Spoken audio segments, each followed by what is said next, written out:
அனைவருக்கும் வணக்கம். இன்னைக்கான வீடியோ பதிவில் நாம் இதை பற்றி பார்க்க போகிறோம் அப்படின்னு பார்த்தீங்கன்னா, ரொம்ப முக்கியமான ஒரு பயனுள்ள தகவலை பற்றி தாங்க பார்க்க போகிறோம். அதாவது பூமியில் இருந்து பார்க்கும்போது 6 கோள்கள் ஒரே நேர்கோட்டில் தெரியக்கூடிய ஒரு அதிசய நிகழ்வு பார்த்தீங்க அப்படின்னா வருகின்ற ஜூன் 3ஆம் தேதி நிகழப்போகிறது. அது பற்றின பல்வேறு சுவாரஸ்யமான தகவலை இன்னைக்கு வீடியோவில் தெரிஞ்சுக்க போகிறோம். இந்த பதிவு உங்களுக்கு மிக பயனுள்ள விகிதத்தில் இருக்கும். வீடியோக்குள்ளே போகிறதுக்கு முன்னாடி இது வரைக்கும் நீங்கள் நம்ம சேனலை சப்ஸ்கிரைப் பண்ணலைன்னா உடனே சப்ஸ்கிரைப் பண்ணிக்கோங்க. அப்படியே பக்கத்தில் இருக்கக்கூடிய நோட்டிஃபிகேஷனுக்கான பெல் பட்டனையும் ப்ரெஸ் பண்ணிக்கோங்க. இந்த பதிவு உங்களுக்கு மிக பயனுள்ள விகிதத்தில் இருக்கும், சுவாரஸ்யமாகவும் அமையும். வீடியோவை ஸ்கிப் பண்ணாமல் கடைசி வரைக்கும் பாருங்கள். வாங்க வீடியோக்குள்ளே போகலாம். நேயர்களே, இந்த காலகட்டம் அப்படின்னு பார்த்தீங்க அப்படின்னா ரொம்ப அதிசயம் வாய்ந்த ஒரு நிகழ்வு நடக்கக்கூடிய ஒரு காலகட்டமாக அமையப்பெறுகிறதுங்க. வானியல் நிகழ்வு அப்படின்னு சொன்னாலே அதிசயத்தக்க நிகழ்வுகள் அப்படின்னு கூட சொல்லலாம். ஏன்னா அங்கே நிகழக்கூடிய ஒவ்வொரு நிகழ்வும் பார்த்தீங்க அப்படின்னா நமக்கு ஒவ்வொரு விதமான அதிசயத்தை தந்து கொண்டே தாங்க இருக்குது. அந்த வகையில் பார்க்கும் பொழுது பார்த்தீங்க அப்படின்னா வானத்தில் ஒரு அதிசயம் நிகழப்போகிறது. அதுவும் பார்த்தீங்கன்னா வருகின்ற ஜூன் மாதம் 3ஆம் தேதி நிகழப்போகிறது. அது என்ன அதிசயம் அப்படின்னு பார்த்தீங்கன்னா, ஒரே நேர்கோட்டில் பார்த்தீங்க அப்படின்னா 6 கோள்கள் தெரிய போகிறதா. இந்த 6 கோள்கள் தெரிவது அப்படிங்கிறது ரொம்ப அற்புதம் வாய்ந்த ஒரு நிகழ்வு அப்படின்னு சொல்லலாம். ஆனால் இதை நாம் பைனாக்குலரில் பார்த்தா கண்ணே போயிடும் அப்படின்ற அளவுக்கு அறிவியலாளர்கள் சொல்லியிருக்காங்க. அதாவது வானியல் அறிவியலாளர்கள் தெரிவித்திருக்காங்க. அதாவது பூமியில் இருந்து பார்க்கும்போது 6 கோள்கள் பார்த்தீங்க அப்படின்னா ஒரே நேர்கோட்டில் தெரியக்கூடிய ஒரு அதிசய நிகழ்வு வருகின்ற ஜூன் 3ஆம் தேதி நிகழுது. அன்று அதிகாலை 6 கோள்களை வரிசையாக பார்க்க முடியுமா. வருகின்ற ஜூன் 3 மற்றும் 4ஆம் தேதிகளில் வானில் ஒரு அதிசயமான நிகழ்வை நாம் பார்க்க போகிறோம். கோள்களின் தொடர் அணிவகுப்பு பற்றி எழுத்தாளர் ஸ்ரீகுமார் எழுதியிருக்காரு. இது தொடர்பாக அவர் என்ன சொல்லியிருக்காரு அப்படின்னா, ஒரு கோளுக்கு அடுத்து இன்னொரு கோள் அப்படின்னு வரிசையாக அடுக்கி வைத்தது போல நம்மளுடைய கண்களுக்கு தெரியக்கூடிய நிகழ்வு கோள்களின் தொடர்வரிசை நிகழ்வு அப்படின்னு அழைக்கப்படுது. அந்த வகையில் வருகின்ற ஜூன் 3 மற்றும் 4ஆம் தேதிகளில் கோள்களின் தொடர் வரிசை நிகழ்வு நடைபெற போகிறது. வியாழன், புதன், செவ்வாய், யுரேனஸ், சனி மற்றும் நெப்டியூன் ஆகிய 6 கோள்களும் ஒரே நேர்கோட்டில் இருப்பது போல நம்மளுடைய கண்களுக்கு தெரிய போகிறது. இந்த 6 கோள்களையும் வருகின்ற ஜூன் 3 முதல் 3ஆம் தேதி அப்படி 3ஆம் தேதியும் 4ஆம் தேதியும் இந்த 2 தினங்கள்லையும் நாம் கிழக்கு திசையில் சூரியன் உதிப்பதற்கு முன்னர் அதிகாலையில் அடிவானத்தில் ஒரே வரிசையில் பார்க்க முடியுமா. இந்த 6 கோள்கள் ஒரே நேர்கோட்டில் காணப்படவில்லை. வெவ்வேறு வட்டப்பாதைகளில் வெவ்வேறு இடங்களில் தான் சுற்றி வருது. இருந்தாலும் பூமியில் இருந்து பார்க்கும்போது அந்த கோள்கள் ஒரே நேர்கோட்டில் இருப்பது போல ஒரு தோற்றத்தை ஏற்படுத்துது. சூரிய குடும்பத்தில் இருக்கக்கூடிய ஒவ்வொரு கோள்களும் சூரியனை சுற்றி வருது. இதில் பூமி ஒரு முறை சூரியனை சுற்றி வர 365 நாட்கள் ஆகிறது. இதே போல ஒவ்வொரு கோள்களுக்கும் குறிப்பிட்ட நாட்கள் ஆகிறது.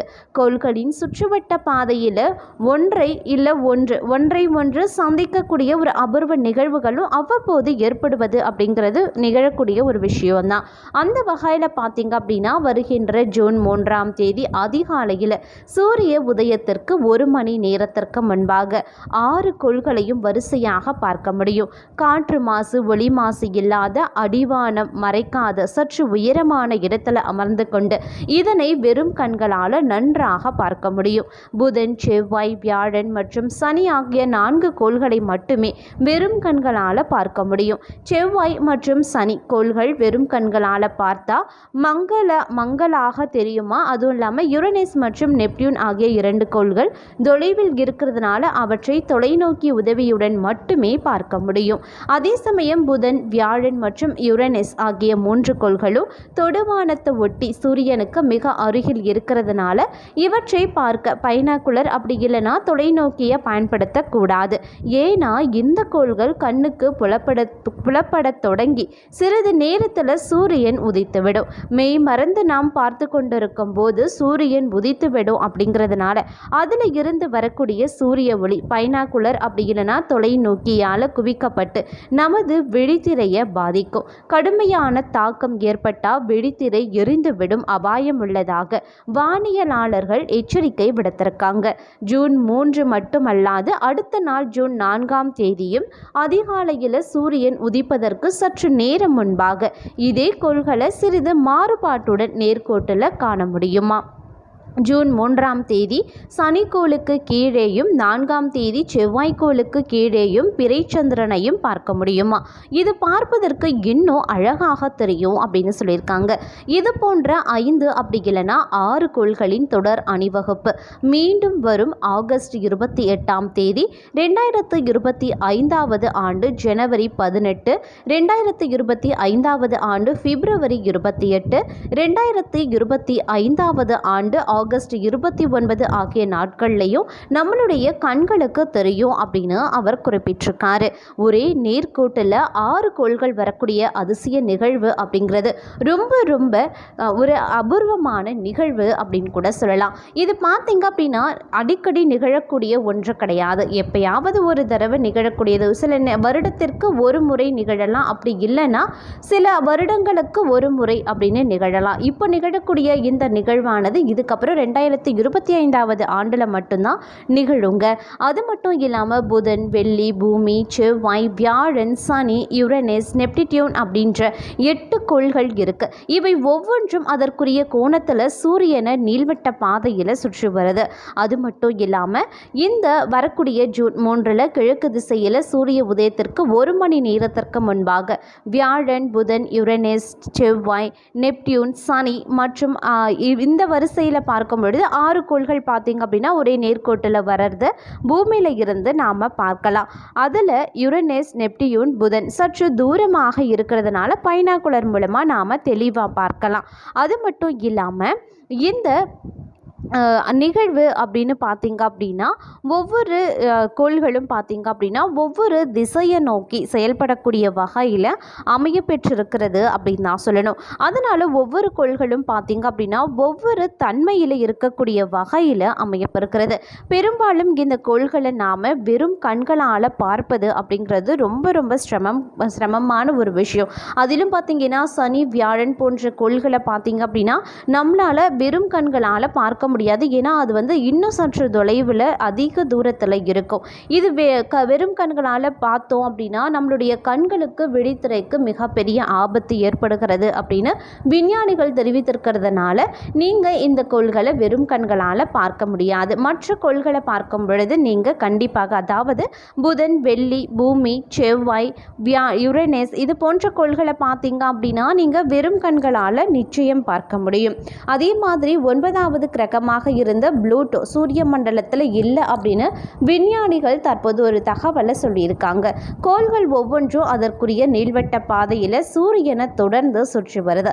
இந்த நிலையில் பார்த்தீங்க அப்படின்னா ஜூன் 3ஆம் தேதி கிழக்கு திசையில் சூரிய உதயத்திற்கு 1 மணி நேரத்திற்கு முன்பாக இந்த கோள்கள், அதாவது வியாழன், புதன், யுரேனஸ், செவ்வாய், நெப்டியூன், சனி ஆகிய 6 கோள்கள் ஒரே நேர்கோட்டில் வருகிறது.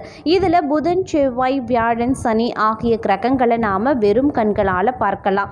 யுரேனஸ் மற்றும் நெப்டியூன் ஆனது பூமியை விட்டு ரொம்ப தொலைவில் இருக்கிறதுனால அதை தொலைநோக்கியின் உதவியுடன் பார்க்கலாம் அப்படின்னு விஞ்ஞானிகள் தெரிவித்திருக்காங்க. இந்த அரிய நிகழ்வுகளுக்கான சென்னை பிர்லா கோளரங்கம் சிறப்பு ஏற்பாடுகளையும் செய்திருக்காங்களாம். அங்கு சென்று பார்க்க விரும்புபவர்கள் அங்கு சென்று கண்டிப்பாக நீங்கள் பைனாகுலரில் பார்த்து நீங்கள் சந்தோஷப்படலாம். அதை பார்க்கக்கூடிய ஒரு வாய்ப்பும் பார்த்தீங்க அப்படின்னா உங்களுக்கு கிடைக்கப்பெறும் அப்படின்னு கூட சொல்லலாம்.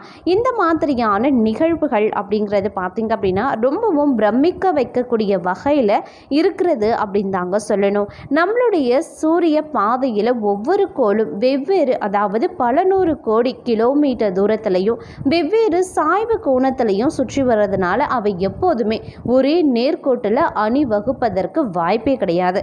அவ்வாறு ஒரே வரிசையிலையும் ஒரே நேர்கோட்டிலையும் அணிவகுத்து வருவது மிக அரிய நிகழ்வு நிகழ்வாக சொல்லலாம். அதே நேரம் கோள்கள் ஒரே நேர்கோட்டில் காணப்படுறதும் கிடையாது.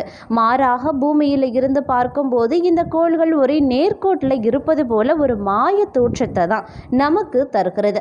இதனை காற்று அப்படி இல்லைன்னா ஒளி மாசுபாடு இல்லாத, அதாவது காற்று மாசுபாடோ இல்லைன்னா ஒளி மாசுபாடோ இல்லாத அடிவானம் மறைக்காத சற்று உயரமான இடத்துல அமர்ந்து கொண்டு பார்ப்பது அப்படிங்கிறது மிகவும் சிறந்தது அப்படின்னு கூட சொல்லலாம். அது மட்டும் இல்லாமல் இந்த கோள்கள், அதாவது செவ்வாய் சனி வெறும் கண்ணுக்கு மங்கலாக தெரியும். இந்த 2 கோள்களும் பார்த்திங்கன்னா வெறும் கண்ணால் பார்க்கும் பொழுது மங்கலாக தெரியும். ஜூன் மாதம் 3ஆம் தேதி சனி கோளுக்கு கீழேயும் 4ஆம் தேதி செவ்வாய் கோளுக்கு கீழேயும் பிறைச்சந்திரனை நம்மளால் பார்க்க முடியும். இது ஒரு அதிசயத்தக்க நிகழ்வு அப்படின்னு கூட சொல்லலாம். இந்த பதிவு உங்களுக்கு மிக பயனுள்ள விகிதத்தில் இருக்கும். இந்த பதிவு பிடிச்சிருந்தால் லைக் பண்ணுங்கள், ஷேர் பண்ணுங்கள், கமெண்ட் பண்ணுங்கள், மறக்காமல் சப்ஸ்கிரைப் பண்ணிக்கோங்க.